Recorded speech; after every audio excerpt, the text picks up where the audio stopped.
The morning light streamed through the floor-to-ceiling windows of our $12 million mansion as Michael dropped the bombshell that would end our 15-year marriage. "It's over, Rebecca," he said, adjusting his Rolex with practiced indifference. "Jessica and I are in love. She's young, ambitious, everything you used to be before you got comfortable playing housewife. My name is Rebecca Anderson, and at 42, I was watching my husband throw away our marriage for his 26-year-old secretary. The irony wasn't lost on me, especially since he had no idea who really owned the mansion he was so casually threatening to sell." "How long?" I asked, keeping my voice steady as I sipped my morning coffee. "Does it matter?" He smirked, running a hand through his expertly styled gray hair. "Long enough to know she's everything I need. And let's be honest, Becca, you've been riding my coattails for years. What have you actually accomplished besides decorating this house?" If he only knew. 5 years ago, when my grandmother passed away, she'd left me a substantial inheritance, $15 million that I kept secret from Michael.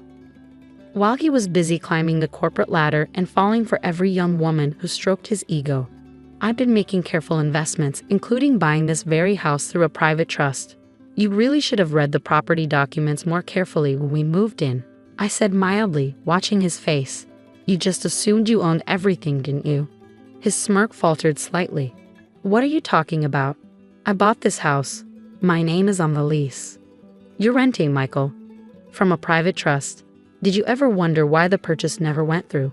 Why you could only secure a long-term lease?" The color drained from his face as realization began to dawn. "You're lying. This is my house. I make the payments to the Anderson Family Trust. I finish for him, which I established 5 years ago. You never questioned it because you assumed you were in control. Just like you never questioned where the money for your startup came from when your first business was failing." Michael's hands gripped the kitchen island, his knuckles turning white. "That was a bank loan. That was my investment through a shell company. I knew you'd never accept help from your wife directly. Your ego wouldn't allow it." I stood up, smoothing my silk robe. "You might want to tell Jessica that her dream home isn't part of the package deal anymore." "This is ridiculous," he sputtered. "You're making this up to spite me." I pulled out my phone and forwarded him an email, property records, trust documents, investment papers. Everything I'd kept hidden for years while he built his life on the foundation I'd quietly provided. "I've already instructed my lawyer to terminate your lease," I said, watching as he scrolled through the documents with shaking hands. "You have 30 days to find a new place. I'm sure Jessica has room in her apartment." The look on his face was priceless: rage, disbelief, and underneath it all, the dawning horror of realizing just how badly he'd miscalculated. All those years of treating me like a trophy wife, dismissing my opinions, flaunting his affairs. He never suspected I was the one holding the real power. "You can't do this," he said, but his voice had lost its confidence. "The board won't stand for it." "Your company's board?" I smiled. "You might want to check who owns the majority shares through various investment groups. I've been very busy while you were working late with Jessica." Michael's face went from pale to ashen. He'd spent 15 years believing he was the brilliant businessman, the self-made success story. Now his whole world was crumbling, and the woman he dismissed as just a housewife was the one holding the sledgehammer. "Why?" he finally asked. "Why go through all this deception? Why not just tell me?" "Because you never would have accepted it," I replied simply. "Your ego needed to believe you did it all on your own. I loved you enough to let you have that illusion. But now it's time for the truth." I walked to the window, looking out over the manicured gardens I'd designed. "You have until tonight to pack your essentials. The rest can be arranged through our lawyers." "And what am I supposed to tell Jessica?" he demanded. "Tell her whatever you want. Tell her your wife outsmarted you. Tell her the mansion she thought she was getting belongs to the woman she helped you betray.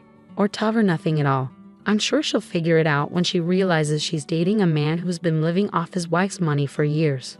As Michael stormed out of the kitchen, I heard him already making frantic calls to his lawyers. But I knew what they would tell him. Everything was legal, properly documented, and completely beyond his control. I picked up my own phone and dialed my lawyer's number. It was time to start the next phase of my plan. Taking control of not just the house, but everything else Michael had assumed was his. The game wasn't over. It was just beginning. The next few days were a whirlwind of legal meetings and damage control. Michael's lawyers tried everything to challenge my ownership, but the documentation was ironclad. I'd spent years making sure every transaction, every investment was perfectly legal and thoroughly documented. I sat in my home office reviewing emails from Michael's board members.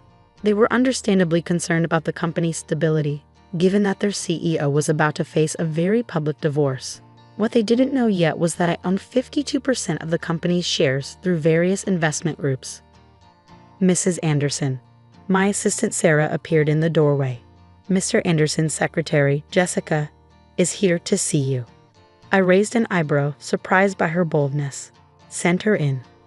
Jessica strode into my office like she owned it, her youth and confidence radiating from every designer-clad inch. She was beautiful, I had to give her that. All long legs and perfect makeup, exactly the type Michael had always gravitated toward.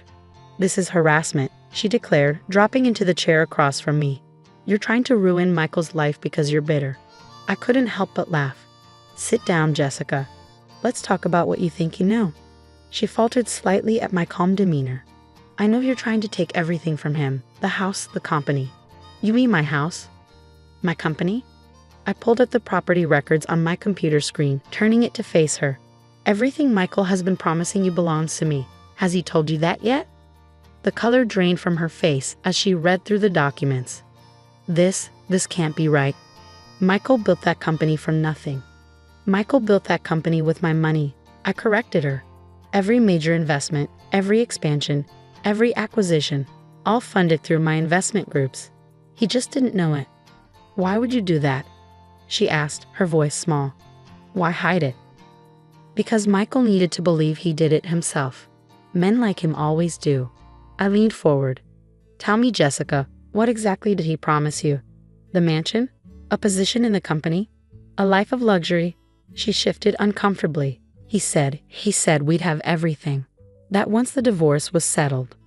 Let me guess. He told you I was just a trophy wife who got lucky.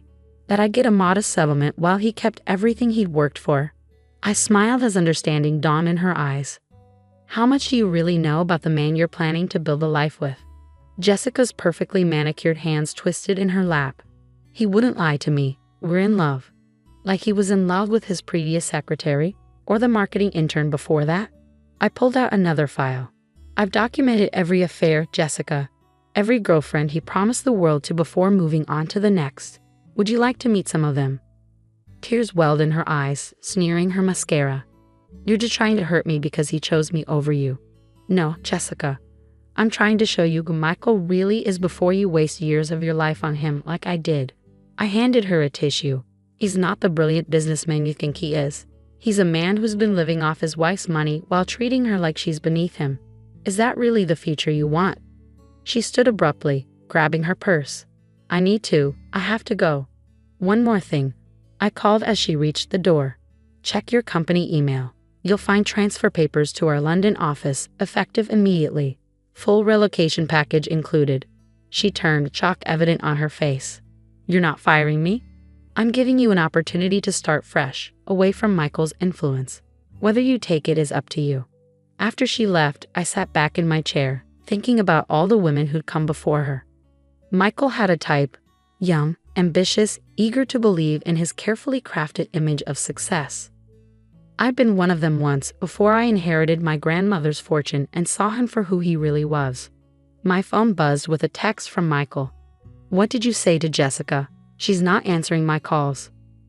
I smiled, imagining his panic as another piece of this carefully constructed world crumbled. Maybe she's realizing there's a difference between ambition and deception. I typed back.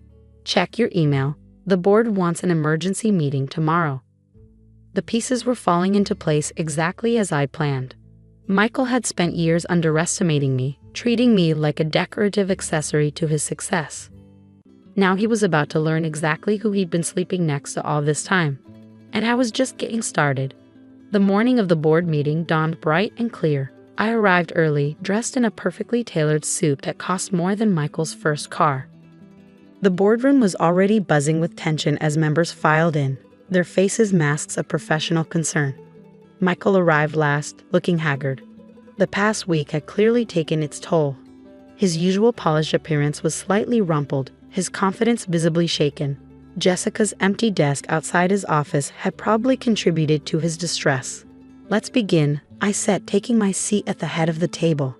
Michael's eyes narrowed at my position of authority, but he said nothing. As majority shareholder, I continued, "I've called this meeting to address some concerns about the company's leadership and future direction." The next hour was a masterclass in controlled demolition. I presented evidence of Michael's mismanagement, not enough to damage the company, but more than enough to justify a change in leadership. Every questionable decision, every risky move he'd made thinking he was playing with his own money. It all painted a picture of a CEO who'd been operating without proper oversight. "This is ridiculous," Michael finally exploded, standing up. "I built this company with funds from the Anderson Family Trust," I finished for him. "Every major decision you made was backed by my investment groups. Did you really never wonder why you got approved for all those loans so easily?"